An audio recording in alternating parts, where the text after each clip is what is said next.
Rock and roll may live forever, but we only retire once. Kevin Lamour of Our Financial Plans and Quadris Investment Services offers a large range of financial solutions from some of the biggest leaders in the investment and insurance landscape of Canada. See how a solid financial plan built with friendly and professional advice can help. Find out more at ourfinancialplans.ca or give them a call at 705-949-1316. Folks, and welcome to another episode of the Lonesome Cowboy Podcast. And on the line today, I have another Folk Canada colleague and musician, songwriter, Marc Audet from down in that wonderful Ottawa Valley. You guys are so lucky down there. How you doing, Marc? I'm doing fantastic. I hope you're doing great too. We are actually, got some snow and freezing our nards off, but you know how that goes. Yeah, no, it's all good. I like an honest winter. It's terrific. Well said, an honest winter. Yeah, they're calling for like minus a bajillion around here, and I went, oh, good, it won't snow. Anyways, Marc, like I said, I'm fascinating with your songs that you have because I enjoy that kind of songwriting. Tell me, how did you come about to write things about the history of the area where you live? Yeah, it's just kind of a weird combination of three things. First of all, I live in the Upper Ottawa Valley, and here it's all Crown land. It's beautiful. There's all kinds of old historic ruins in the bush, and that was catching my attention. Mm. At the same time, I was working actually professionally as doing historical research on. I was part of an environmental remediation group, and Okay. first thing you do when you go to clean up a site is you hit history. So I learned some historical research skills, and then also I had been getting more and more involved in music, and so my interest in writing songs about history came at the same time as I was learning about doing research, and as I was starting to take an interest in the things that are in the forest around here, the old camps, old farms, and that sort of thing. So it all came together that way, and it's just been wonderful writing songs about local history, and what's happened was it was kind of funny to say this. I didn't realize where I was going with this until one day I realized, geez, I have enough songs to put together a 2-hour show.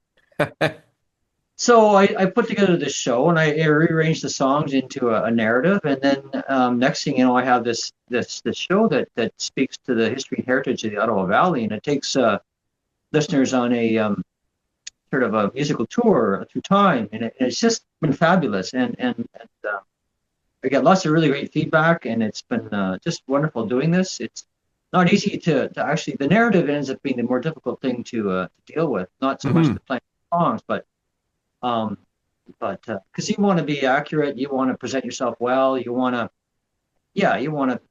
manage the information carefully. So, Is there a particular a type of history or anything that in the area that you like to write about? I mean, is it mining or is it forestry or any of that kind of stuff, or you just take it all in? well, it's mostly it's the logging history and the and also the fur trade. That's how the Ottawa Valley was first known, was the fur trade. Well, first known to settlers. Right. But then along came forestry, and then along came the settlers. So there's lots of stories of really difficult times with people coming from Europe trying to settle here and trying to scratch out a farm and what are just horrible soils and that sort of thing. So for those things too, and then more recent times too. And as soon as we got into the industrial age, things changed a lot. And it's the same all over Canada too. None of the stories here are unique. It's neat to talk about the stories here, and a lot of people in other parts of Ontario can reflect on the same way. Yeah, I agree. That's awesome. I've written songs about the War of 1812, and I know the War of 1812 touched in the Ottawa Valley area. Have you ever gone on that kind of a songwriting trip for that? Not yet. There's here in the Ottawa Valley, the only war aspect was the farmers that left to serve. Oh yes. There weren't, well, there were some, I guess, there were some warring type things that happened in the 1700s between the different First Nations groups, Oh, but yes. called the Beaver Wars. Oh, But yeah. the one thing I don't write about is First Nations history because I feel I'm in the wrong. I'm not the right person for that. Understood. Yeah. So I always start off my shows with the acknowledgement, of course, that we really appreciate the love that these, folks have for the lands, and as we do too here. So, but I don't write about Yeah, there you go.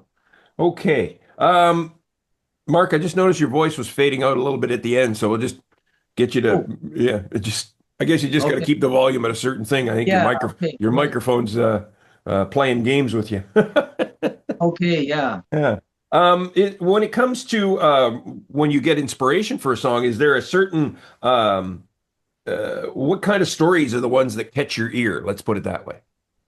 Well, often it starts with me discovering something during a canoe trip or a hike in the bush. I'll find some old ruins, and just thinking about the way things were and back when these places were operating. That sort of triggers my imagination. Um, and sometimes I'll have people come to me with stories too. And I will, sometimes these stories are really compelling, and those end up being songs as well. So the inspiration comes in different forms. Some songs, I'm also a scuba diver, and I've actually scuba dived Uh-huh. on some of the sites that were flooded from the Ottawa River when they dammed it up in the 1950s. And so I've sat on the church steps under 20 feet of water and felt the wear of the people that had been there Wow. from decades earlier. So the inspiration comes from that too. So it's all kinds of different scenarios where I just feel, oh, this is an amazing thing to try and turn into lyrics in a song. Yeah, no kidding. Yeah, I can see how that could definitely move you to want to write a song about it. That's for sure. When it comes to recording, Mark, are you a home studio guy or do you use commercial studios? Well, I start off. I use commercial studios, but Okay, I will do some of the work here in my home studio. But I don't have the skills or the good microphones to make a pro sound. gotcha. It's like making homebrew. I can make homebrew, but you can tell it's homebrew. Yeah, you can get a demo out, right? Yeah. Yeah, that's about it. Good stuff. Um, I reading on your website, it caught my eye there. Can you tell me about how you earned a certificate of congratulations from your MPP for Forgotten Memories of the Ottawa Valley? That's really cool. Yeah, no, that was a wonderful thing that John Yakubuski did for me. So in COVID, of course, everybody shut down with live performances, and so what I did was I recorded my whole Forgotten Memories show um, uh, by myself and put all the songs with the narratives on a YouTube channel, and then shared the YouTube links and to with all kinds of I guess mostly health centers and wherever there was a congregable living, so that the form of Hmm. entertainment people that were locked up that couldn't get out. So I shared that whole show with everyone I could find, and that's what caught his attention. That's what he was thinking for Nice. was that effort. Yeah, that's great. Have you encountered any stories that you got in the in the notebook ready to go that you haven't written about yet? There's always a few things cooking away. Yeah, I was waiting for. Actually, we just did a little trip down south to get some fresh air and or some sunshine, and I thought I'd be finding some free time to write there, but I never came. So I have to wait for these moments where I feel inspired and I have time to really think about things. I haven't had that in a while, so I need to get back to that. Gotcha. That's awesome. Tell me about your group, North Renfrew, and how that came about. Yeah, so there's a festival series in my town, Deep River, and so all the musicians in the area put together bands and perform at this festival. It's just terrific. And so I put together a group called North Renfrew, and based upon that's the name of the district we're all from here. And anyway, so it's a group that the anchor of the group is myself and my son. Oh, okay, cool. And then we add on, so it's he plays melodica, accordion, some organ, some keyboards, whistle, and those types of things. Cool. And so we'll add in a banjo, mandolin, fiddle, that sort of thing. So Hmm. we bring in different people and try and put together a nice sound. It's Hmm. really great. Yeah, I love that you have a melodica in it. I have one of those kicking around. I'm Yeah. nothing on keyboards. My wife can play keyboards more than anything else, and I've always wondered how I can incorporate it in. I'm going to have to give a listen and see how North Renfrew did it. Yeah, it's a lovely instrument. It's breathing is the thing. Yeah, no kidding, eh? Yeah, that's Yeah. it. Um, I love the way you have folks from your audiences review your shows. That is so cool. And I said, man, uh, I got to ask him about that. So, how do you get them to do such a thing? Well, often it started off just people doing that on their own, and then every couple of years I'll realize, oh, I should get a new input. So I'll ask people, if you wouldn't mind, if you feel up to it, I'd love some comments about the show that I could then use to promote what I'm doing. And so Yeah. at first it started on its own, but then now I sort of push it along a little bit. It's good to have input too. Because as you do, as I'm sure you experience as well. I mean, we're all applying to play at music festivals, Yeah. and we're all facing incredible competition. Yes. And so we all have to have this whole media package, and part of it is having reviews for people that have seen the show. And like a lot of us musicians, we all have something to offer. We all have decent sound, and so it's just got to have something there for the artistic directors, Hmm. some confidence that artists. Yeah. That's excellent. That's excellent. Yeah. Um, it's a little note I'm going to put in the back of my head because you know, uh, just trying to get unsolicited reviews from certain sites or magazines or whatever is sometimes futile in that respect. So I really like that idea. That's very cool. I've never tried that though. There you go. Yeah. Um, the music community, I have interviewed a few you guys from that area, and I got to tell you, um, that community that you guys have in that Ottawa Valley it seems amazing. You all seem to support each other so well, and everybody's cross-performing. I just love it. Like, someone plays with someone else and someone else. It's awesome. Yeah, it It, is really terrific. yeah, What if there was a lesson on how to figure out, if there was someone that knew how that happened, I would love to try to transplant that kind of information to other communities that don't have it. Yeah, so one thing we do to help foster that is um, my wife and I, we also host. We put on house concerts, Hmm. Yep. and we'll have and sometimes we'll have professional musicians come and play. Like, and then other times it's like the local, performing musicians will come. We'll do a two or three performer show, Hmm. and that's a really great way for networking and for cross pollination between musicians. And so over the years, we've had most of the Ottawa Valley folk musicians perform with for us, and that's then creates a really great network. So we're all connected now. After you play together, you're buddies kind of thing. So Sure. that's a really good way to stimulate that is to start hosting, doing songwriter events, having songwriter circles, introducing people to each other, and that really goes a long way towards fostering that kind of thing. Yeah, that's awesome. Yeah, I do love it. Um, touring. Have you gone outside and done any touring beyond the Ottawa Valley there, Mark? No, I don't, and I'd love to be able to do that, but I really don't know how to initiate that, and I don't think I have the following. I need to win some sort of award first. That's an incredible thing to attempt, but Yeah. I Yeah. can barely get on a festival stage, let alone be accepted at different communities for Yeah. that sort of thing. But so I haven't attempted that. The closest thing to that is I perform a lot for Ontario Parks, and so because they love historical songs are very much in their interest for Hmm. summer campers and that sort of thing. So I'm this summer I'll be performing that 4 or 5 parks, and I guess I'll probably pitch that as being a tour. But Yeah, there you you know, go. That's good. Works. Why not? I'll be coming Yeah. home every night. Anyways, it'll be really enjoyable to do that, to share my music that way. To that.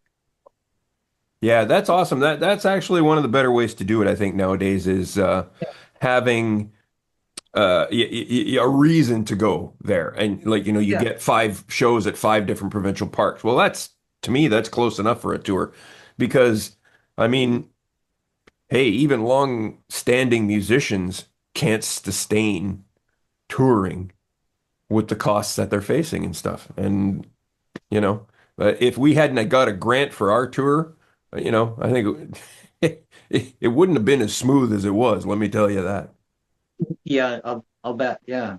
Yeah, and so there's a lot to be said for um, making it purposeful in that respect. Mhm. Is this a full-time gig for you, Mark? Well, I'm a retired geologist, what I am, Oh, cool. and so that's been great because I worked up north. I've seen a lot of northern Canada, and it's just been and there's inspiration from that as well. But so music is a big hobby of mine, and but I'm also involved in a local hiking trail system. I'm also involved in local Nordic ski. So I got 3 hats that I wear. One of them is my hat. Nice. That's cool. Yeah, you come by it honestly. I guess everything is very, very true to form what you write about because you've either experienced it and been there kind of deal, right? Yeah, and I Uh, think that's critical, is because in songwriting it's all about connecting your soul, somehow getting your songwriting to come out of your soul. And so if you have inspiration from actually being in the spot the song is the topic about, that's right, then it's much easier to try and to put that into words. hmm Yeah, I get it. Um, let's touch on the bane of our existence and get your thoughts on some of that. And I noticed you have another cool little thing that I like and makes me think I might check out Bandzoogle. Um, you still have not social, streaming links, a couple on your website, but you have a whole section where they can buy right from you completely. Yes, yes. And do you make an effort to sell directly like that, Mark, or do you just kind of let them find it on their own? What's your I let them, preference? well, I let them find it on their own. I don't really utilize that part of. I'm not very good at marketing, promoting that sort of thing. I guess I should, but unfortunately, the you know things like Spotify and Apple Music, they just rob all they rob us of music because they can people can download for free on those Yeah, 2 platforms. yeah, So why would they buy? Why would they buy from my website? yeah. So, anyways, I just put. I mean, my interest in music is I love creating. I love sharing music. I'm not hell bent on trying to, to make a lot of money out of it. What my goal financially is just to be able to make enough money to be able to pay for the next album There you or go. pay for guitar. That's my financial model. Yeah, that's a financial model I've seen in quite a few styles. Yeah, you get the hobbyist in that that has is a retired hobbyist, and the wife says, as long as you don't use any of our money, so they sell their little trinkets and stuff so they can have enough to keep going. well, yeah, but and also I just love the notion that like I have a really nice guitar, really a folk guitar, and That that you're guitar was paid for with gig money. So from another guitar. nice. So we have this sort of progeny from one guitar that created this other guitar through sweat, humiliation and all the things that come with playing 500 times or whatever. And Yeah, yeah. uh, it's kind. I kind of like it, but I'm definitely I'm definitely a hobby. It's a lovely hobby. Good stuff. Well, nonetheless, Mark, you conduct yourself like a professional, so I would never expect you or treat you in any other way. Let's put it that way. Okay. So there you go. That's outstanding. Excellent. All right, sir. Well, thanks for coming on the show. Now, before we take off, I want you to tell the folks where they can find everything and anything they want to know about Marc Audet and socials and all Yeah, the rest of that fun stuff. sure. And first of all, thanks so much, Brian, for bringing me into your blog series. I Oh, appreciate no that. problem, man. I've been looking forward to this. Thank you. Yeah. So I have a website, www.marketmusic.com, and I'm on Instagram and Facebook by the same names. I have a YouTube page with with a ridiculous number of videos. I should print them out. Anyways, so and if you just Google me, I'm on all the streaming platforms as well. Um, so if you Google me, I'll pop up that, or there's three Marc Audets in the area. So Oh, yeah. the other ones too, and a hockey player too. So there's lots of Marc Audets. I had some of my guests. I looked them up and I went, "Hey, did you know that there's a Mark? Yeah, or whoever I have on there. And did you know there's a so and so? Oh, really? Yeah, happens all the time." Mark, thank you so much for coming on the program and telling folks all about this and myself too. I learned lots from you guys. Um, so, folks, check out Mark's work. And if you want to know about the man, he's got anything you could possibly want to know about him on that website, and it's just absolutely perfect. So there you go. Thanks again, Mark. Okay.